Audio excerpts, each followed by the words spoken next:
Hello ladies and gentlemen, welcome back. This is Lorenzo of Lorenzo's Lessons of Space. I hope you had a good couple of days. I sure had. I went to a weird crazy party that made everyone dress up like communists, socialists and stereotypical Russians. That was great fun. I remember very little, and here's a few pictures. Now, onward to the topic at hand. Today we'll be talking about what makes rockets so big. You probably know the Saturn V, the massive battlecruiser-sized moon rocket, and generally whenever there's a rocket launch it's a big, towering, almost skyscraper-like rocket building that shoots off into space. And perhaps you've wondered, perhaps you haven't, why does it have to be so big? I'll try to explain that in this video. The peculiar thing is the energy, just looking at the raw numbers, the energy required to get a man, a human, say 80 kilograms, maybe 100 kilograms, to get that amount of mass into orbit, that only requires the addition of the energy that is roughly equivalent to the chemical energy in a tank of gasoline. Sure, it's enough to drive a car a couple hundred miles, it's enough to burn you pretty nastily, but it's not the huge amount of fuel and energy that you see in these rockets that generally number in the hundreds of thousands of tons of fuel, which is orders of magnitude more than a simple can of gasoline. The problem is delivery. While it only takes the added energy to the person of about a tank of gasoline, that energy cannot be added in one magical click moment. It has to be added through a rocket that has to be going up through the process of adding that energy to the person. And so you have to have most of this energy of this tank of gasoline cannot be used on the ground. For only the first split second can be used while the rocket is standing on the ground. Afterwards, the whole contraption is lifting up into the sky. There can be no hoses attached, nothing like that.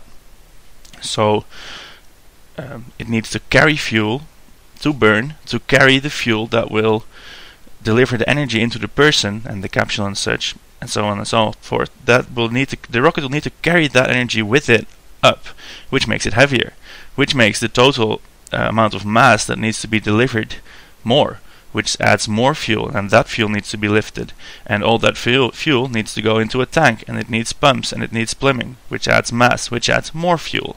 So that very quickly becomes the huge number that you see. Well, you don't see the number, but you see the huge rocket, and that's because all the fuel needs to be lifted, and all that fuel needs fuel to be lifted, and that fuel needs fuel to be lifted, and all the tanks that the fuel goes in needs to be lifted, and that very quickly becomes a huge number.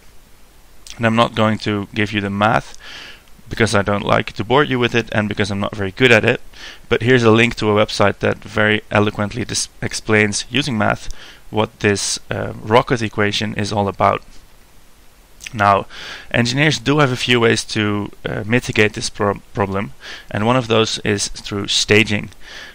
So because every bit of mass needs a huge amount of extra fuel to put it into space, to put it into orbit, rocket engineers want to make their rockets as light as possible. And this includes shedding the stages, the used rocket bits that are no longer useful. For example, if you're driving a car and you are not using the boot for a day, you don't disassemble it from the car, you drag it around anyway. Rocket engineers don't do this. Whenever a tank gets depleted, whenever an engine isn't used anymore, they generally jettison it as fast as they can.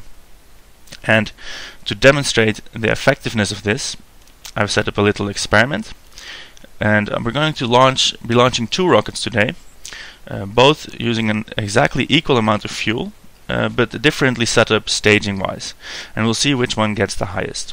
So this simple rocket here has two tanks of fuel, 1, 2 and an engine, and it will use no staging, it will just go straight up, and we'll see how high it goes. So here I'll go ahead and launch it. It's on autopilot, so it'll just go straight up, and there's no control input from me, so there's no deviation in that way in the experiment.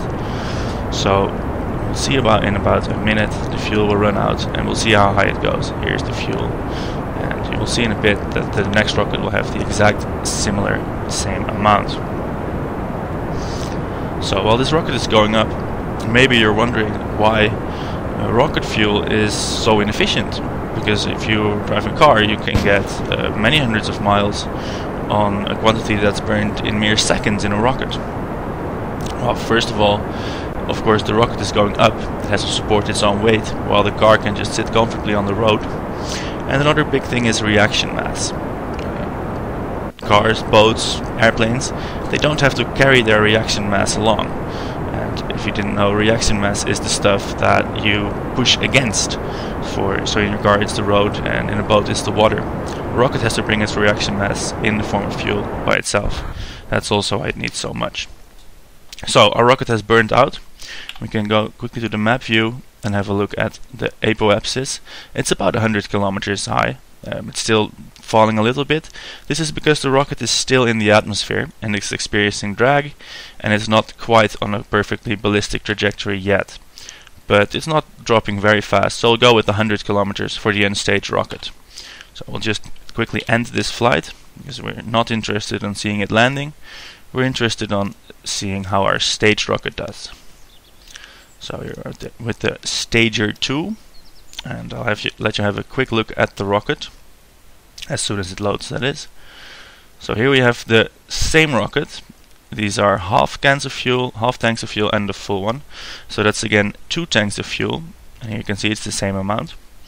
And what will happen is that these 2 tanks on the side, they will drop away when they're empty. So here we go, launch it. I can bring up the overview that tells me how much fuel there is in it, because I will need to be doing the staging. This is all manual rocket science. And as soon as these tanks are empty, I will jettison them, and the rocket can go on without them. So,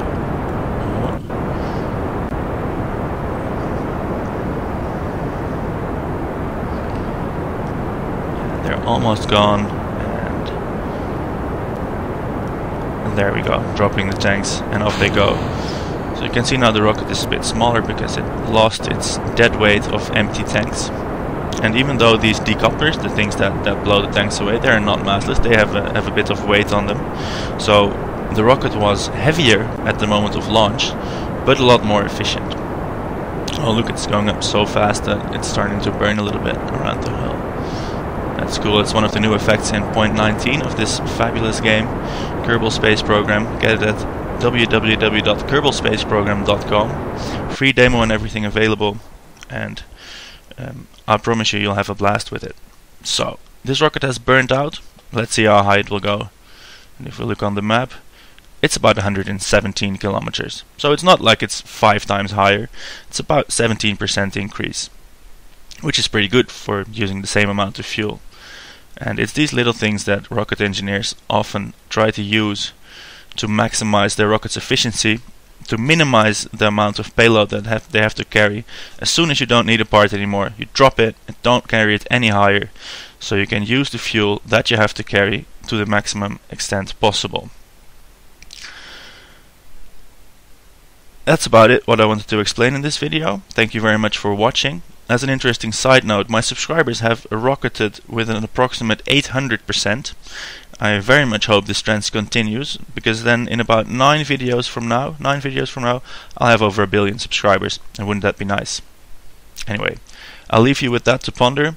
Ring up all your friends, have them subscribe, like it if you like it, don't if you don't. Goodbye.